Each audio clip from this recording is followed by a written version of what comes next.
Is there really a $40 million roster in the Big 12 Conference? That is what one head coach out of the Big 10 is alleging. Welcome in. I'm Pete Mundo. We are Heartland College Sports, where we cover the Big 12, and it is so great to have you here as always. So, Kurt Singetti, Indiana head coach, who, of course, got his team miraculously to the college football playoff last year, has the cojones to start complaining about teams spending a lot of money in the transfer portal, as if this is new information to him.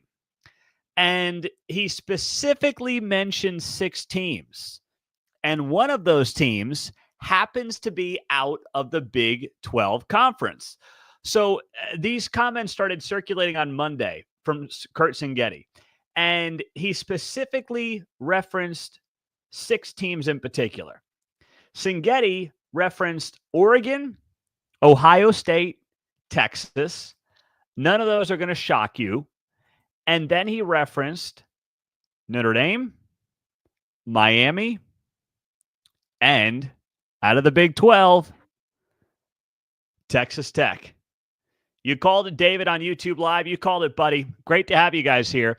As always, thanks to the YouTube watchers, the podcast listeners. Make sure you are subscribed. And as always, we appreciate and love our radio affiliates. So, first off, I don't know if Texas Tech is going to be 40 mil. They had a monster year in the portal. I don't believe Tech is at 40 mil. And the main reason why, they're getting a discount on the quarterback. Let's be honest. They don't need to pay Baron Morton $4, $6, $8 million to play quarterback at Texas Tech. Now, they spent a lot of money elsewhere, and I'm not saying they don't have probably the most expensive roster in the Big 12, but I don't see him at the Texas level. I don't see him at the Oregon level, the Notre Dame level, the Ohio State level. I just don't see it. Now, Singetti goes on to note that Texas Tech is there because of the oil money. And listen, they've got boosters, obviously, that are doing a lot right now, right? I mean, if you're a Tech fan, you're well aware of what is going on when it comes to NIL funding within the Red Raiders.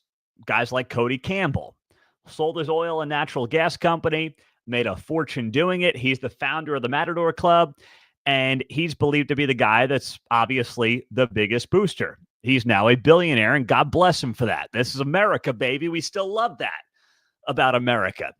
You can pick yourself up by your bootstraps, not an old guy by any stretch of the imagination. I don't know what he is, but he's far from an old man. He's not T. Boone Pickens at the tail end. He's just a dude who loves himself some Tech football, and he's a billionaire, and by golly, he's going to spend it because this might be the last year where you truly have no strings attached on college football roster building.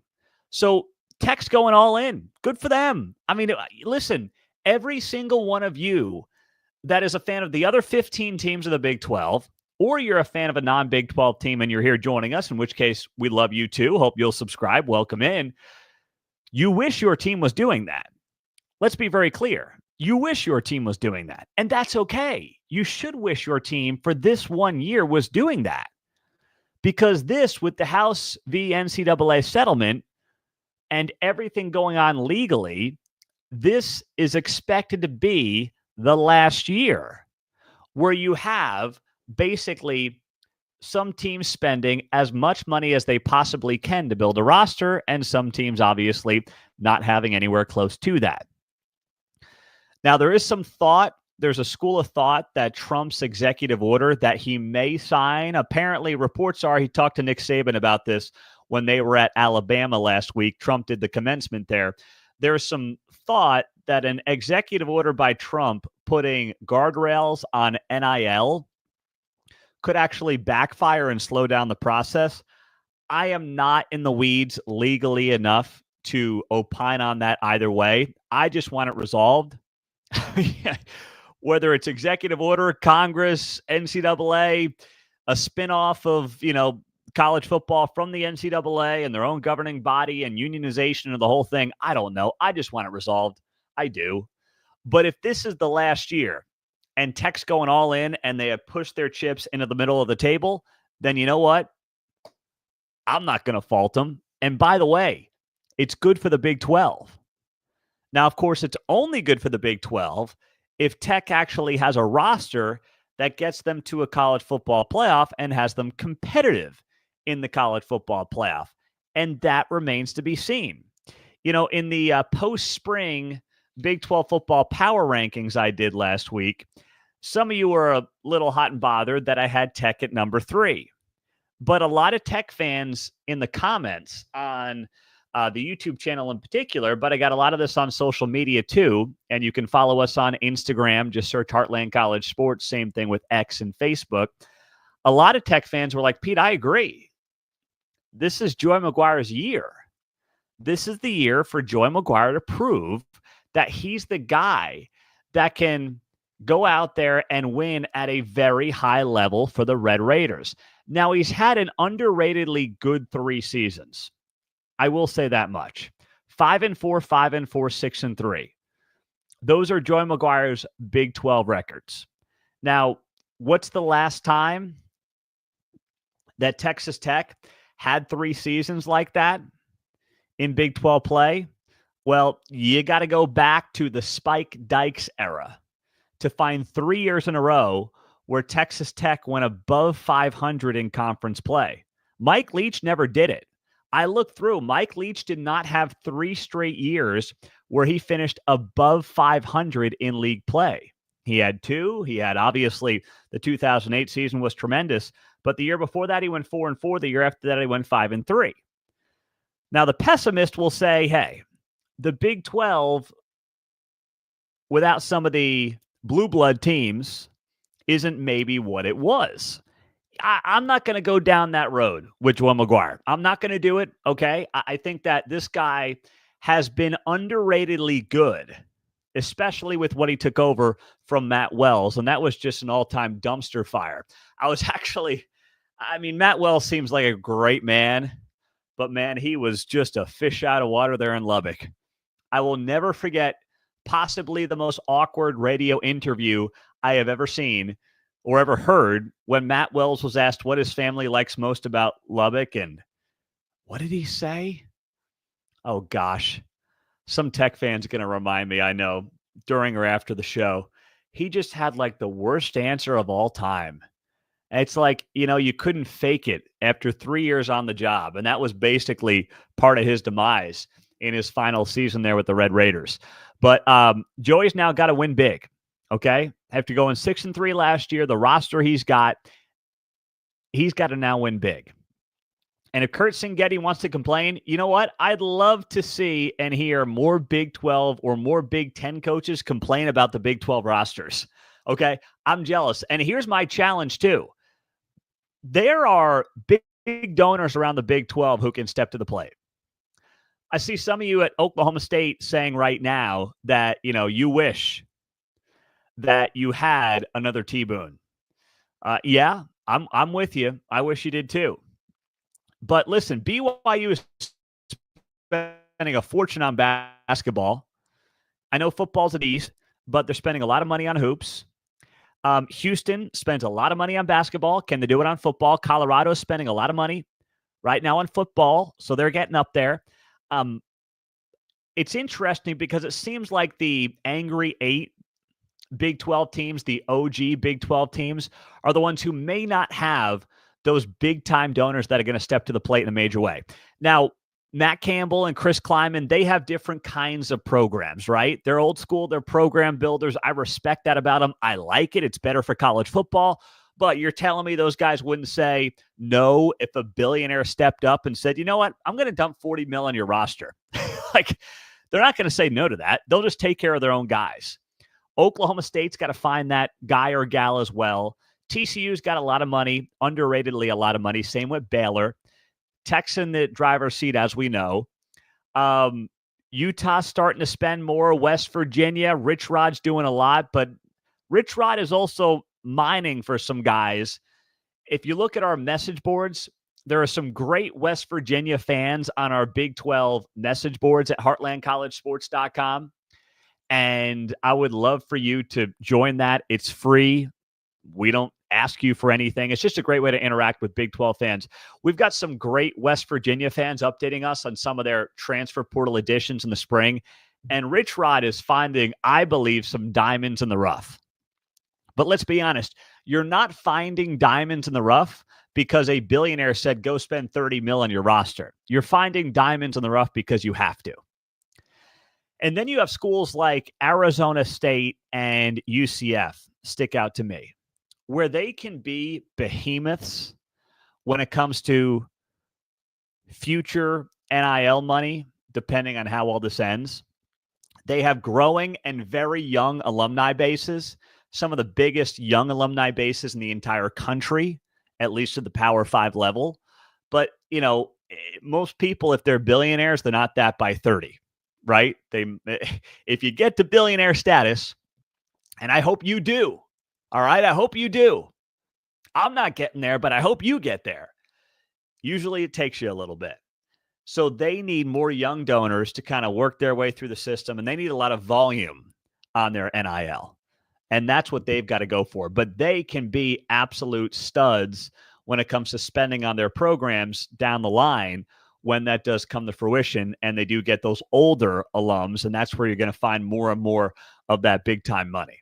I'm Pete Mundo. We are Heartland College Sports, and we are glad you are here joining us, as always, as a part of the show.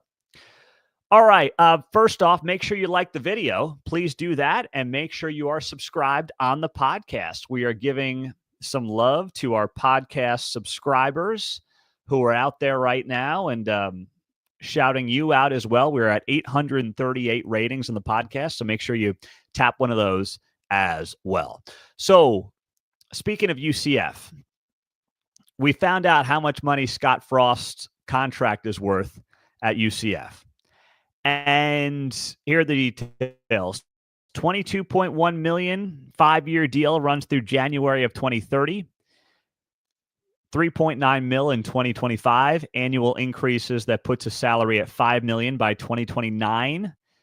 If the Knights make any bowl appearance during the life of the deal, Frost earns an automatic 1-year extension at a $5.25 million rate. The buyout is 75% of the remaining term. So, listen, I'm a capitalist. I just said I want you to be a billionaire.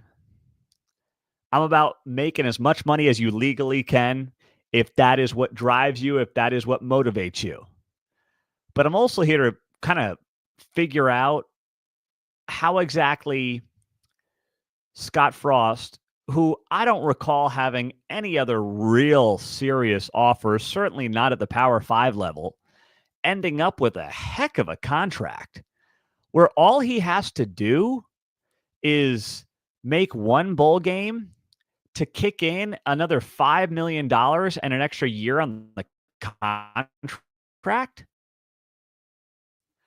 I mean, don't forget. And first off, let me say this. I'm rooting for Scott.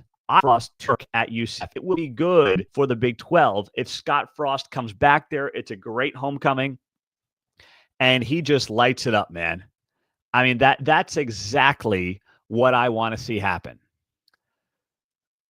I don't know if it's going to happen. I'm here in Kansas City. I heard a lot of things about his time in Nebraska that were not all that flattering, and I'm sure UCF did plenty of digging on that, and obviously they felt comfortable with it.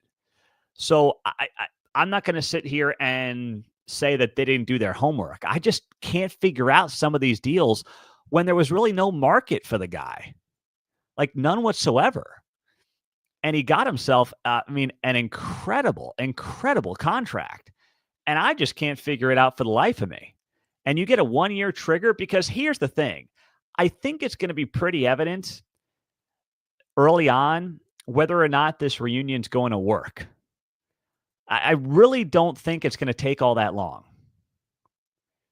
Now, you can look at this, and Brandon Hellwig of UCFsports.com did a great job today highlighting some of this.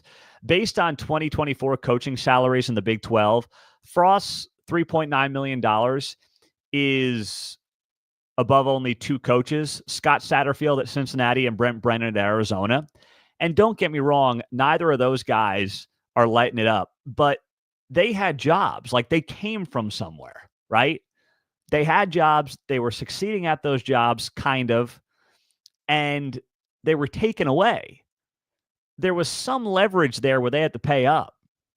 What was Scott Frost's leverage here in all this? That's what I can't figure out. I mean, Rich Rod will have a base of 3.5 mil this season. Scott Frost is going to be at 3.9 mil. So that's where I'm sitting there and I'm thinking to myself, okay, and West Virginia's buyout, as Helwig noted, good job by him, is 50% of the remaining term. UCF's buyout is 75% of the remaining term. That doesn't make any sense. And in an era where every dollar you spend on a coach could have theoretically been spent on a player in a zero-sum game, if I'm going for Scott Frost, I'm like, dude, we'd love to have you back. We'd love to see you succeed. You lost 9 of your last 10 Big Ten games. It ended ugly. You really don't have any leverage. We'll take you back. We want to see you work. But here's the thing. If Frost wins big, they're going to rip up the contract and he's going to have a massive deal anyway. So why do you have to go to that number? It confuses me. Desert Devil writes, UCF was desperate to get the right guy to right the ship. Their best days were under Frost, so why not go back to the well? I'm not saying they shouldn't have gone back to the well. I like Scott Frost. I think, and I want him to do a great job. I just saw the details of the contract on Monday, and I was like, whoa, he got a good one. He got a really good one. Now, meantime, you've got this as well. Joel Klatt dropped his post-spring top 25. And I'm a big Joel Klatt fan. He's one of the guys I want to get on the show this offseason. Big fan. And he had 4 Big 12 teams in his top 20. He had BYU at 14, Arizona State at 15, K-State at 16, Iowa State at 17. And that's about right for the Big 12. Now, I'm not saying it's those 4 teams, but there's no team in the top 10. There are 4 teams in the Big 12 in the top 20. That's probably where this is all going to land when all is said and done. I was surprised he had BYU as high as he did. I have no beef with Arizona State. I think they deserve to be there. I think K-State deserves to be there. I would have had Tech in there, and I would have had either Baylor or TCU in there in my top 25. I would not have had Iowa State, and I would not have had BYU. And, obviously Iowa State and BYU had really good seasons last year. Each of those fan bases will say, listen, we got really good pieces coming back, although Iowa State lost a lot to the NFL draft. We got our quarterbacks coming back. We got important pieces coming back, and we should be in there. I don't agree right now, but Klatt's got you in there. Here's the beauty of the Big 12 right now. I could take those 4 teams out, and you could probably make a case for any number of 4 teams, any combination of 4 teams in the Big 12 who would be worthy of getting into the top 25. I don't think we're going down the road of the Big 12 having the team that's picked last finish first, like we had last year with Arizona State. That was such a shock to the system that that's not going to happen year in, year out. I don't believe that. But what I will say about this conference and about its future is that when it comes to the Big 12, it will be as unpredictable as any league in America for the foreseeable future. So there undoubtedly will be teams picked in the bottom half of this league who are contending in November to get to a Big 12 championship, which will be a ticket to a college football playoff. That's going to happen in this league. And the Big 10 won't be able to say that. I highly doubt the SEC will be able to say that. And the ACC probably won't be able to say that. The Big 12 will. And that's what's going to make this an incredible season for this conference, and it's going to make it a lot of fun. But as we've talked about, you got to develop those blue bloods over time. You do have to do that. But like if I said to you, hey, instead of BYU, Arizona State, K-State, and Iowa State being in Joel Klatt's post-spring top 25, and I told you it was Baylor, TCU, Utah, and Kansas, or pick any iteration of 4 teams in the league, you could do it. You could probably do it with like everybody outside of a couple of teams. I mean, everybody outside of Arizona, Cincinnati, UCF, and West Virginia, probably, right? If I'm saying who are 4 teams I feel pretty good about being near the bottom going into the Big 12, it's probably Arizona, Cincy, UCF, and West Virginia. That would be, if I were to gun to my head, bottom of the conference right now, that would be it. But that's what makes this league great. It is just wildly unpredictable. And that's what makes it fun. It is going to be a very big week for the Big 12. I'll explain that to wrap up the show. But first, we've got a little notice for you. 25% off the merch shop.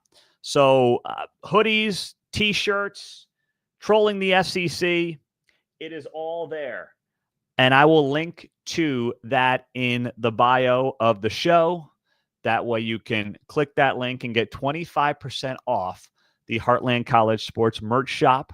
That would be a great gift for your dad for Father's Day, which is right around the corner. So be sure to check out everything we've got in that merch shop here.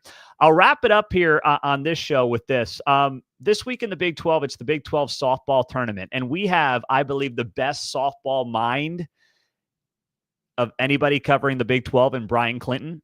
He's our managing editor, and this guy knows softball inside out. So if you're a Big 12 softball fan, or even if you're a casual, he's got predictions up at the website right now. Hop on the forums, join those. They're free, and you're going to have a lot of great content if you're a softball fan this week.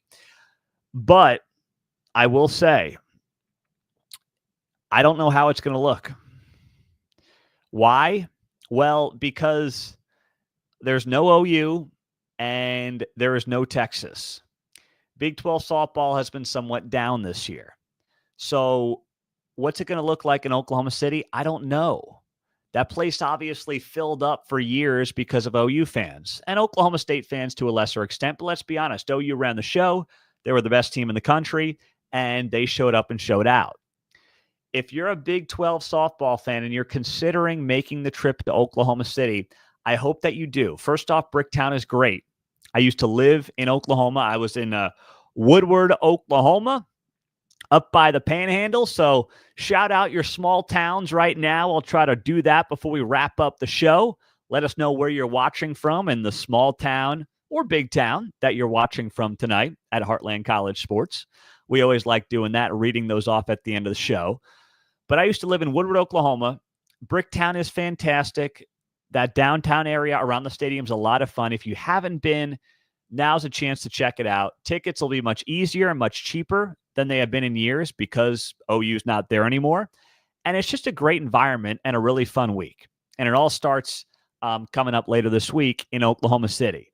So show up, enjoy a great long weekend in OKC, and enjoy some outstanding softball because the Big 12 cannot have a terrible showing. It can't. The games are going to be up on ESPN Plus starting on Wednesday. And, if you're a fan of Texas Tech or Arizona, heck, Oklahoma State, Iowa State, BYU, make it and have a good time and enjoy the trip because the Big 12 does not want to have an embarrassing showing in Oklahoma City coming up this week. And if you want to see Brian Clinton's predictions for the Big 12 softball tournament, they are up right now at heartlandcollegesports.com. So a lot of good stuff there, and we appreciate you guys being here as well. As for the shout-outs tonight, let us know where you're watching from. Some of you are predicting Texas Tech going to easily win the Big 12 softball tournament. That is not, well, let me see. Who did Brian? Brian did not pick Texas Tech to win the tournament this week, just so you know. So do with that information what you want. Let's see. We got Chris in Tomball, Texas. What's up there, Chris? I like that, my man. We got Joe in Des Moines. Very good job there, Joe. We got a shout out to Edmond, Oklahoma for Tom as well. What's going on there, Tom? We appreciate you, buddy, as I read through some of these comments on X and Facebook and YouTube as well. Plano is where Steve is. Steve, what's happening there in Plano, brother? Not a lot of small towns tonight that I'm seeing on the comments section. That's totally cool. We love everybody across the Heartland. Man, we got California in the house. We got Minneapolis. watching tonight. We got Vegas. Don't get me started on the Big 12 basketball tournament being out there. We don't want to go down that road right now, do we? Nah, it's all good. We appreciate you guys. Thank you for being here. It might be the off season, but we have plenty of content coming your way. So please make sure you are subscribed to the channel on YouTube. Same thing on the podcast. Share it with a buddy. The show is growing, and we so appreciate you doing that. Daryl, what's up there in Duncan, Oklahoma as well. Thank you, guys. Have a great rest of your day, and go Big 12.